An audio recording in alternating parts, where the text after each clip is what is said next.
طبعا اللي اجرى عليه التعديل هو ليست فقط ليست فقط الرواتب، شمل العديد من المواد المهمة في هذا القانون.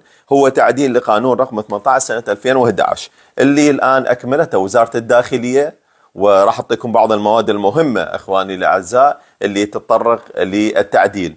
أكملته وزارة الداخلية وأرسل إلى مجلس الدولة، وإن شاء الله قريبا يصل إلى مجلس النواب العراقي لغرض التصويت، وأكيد قابل للتعديل مستقبلا بإضافة بعض الفقرات. طبعا هذا القانون الآن للمدني وكذلك قوى الأمن المدني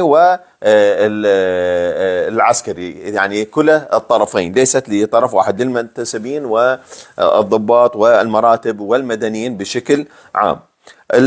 أصبح التعديل للفقرة 14 من المادة 1. كان سابقا الراتب التقاعدي هو الراتب الشهري، أصبح في الوقت الحالي الراتب التقاعدي مضاف إليه المخصصات، وينطبق ذلك على الراتب التام والراتب الكامل في هذا القانون. طبعا التعديل الآخر اللي يشمل هذا الموضوع التعريف الشهيد. الشهيد رجل الشرطة أضاف إليه الذي يقتل أثناء أداء واجبه أو بسببها. هاي إضافة، كان سابقا فقط مشاركته في الحرب، الآن حتى يضمن حقوق هذا المنتسب، لأن الآن مشاركات فعالة لديهم ومداهمات بأوكار وكذلك خارجين عن القانون وغيرهم من المخالفين للقانون، فيتعرضون إلى قتل وكذلك إلى حوادث وغيرها. هذا الآن أصبح شهيد.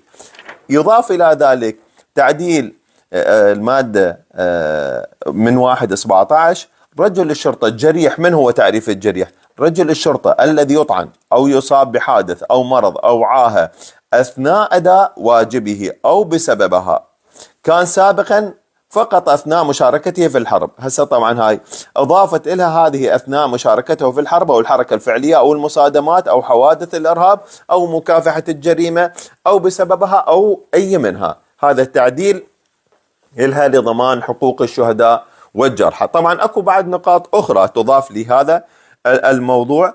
بالنسبة للراتب، أصبح يحدد راتب رجل الشرطة وعلاواته السنوية وفقا لجدول رواتب قوى الأمن الداخلي الملحق بهذا القانون. هذا القانون بملحق لتعديل الراتب حسب الرتبة، وكذلك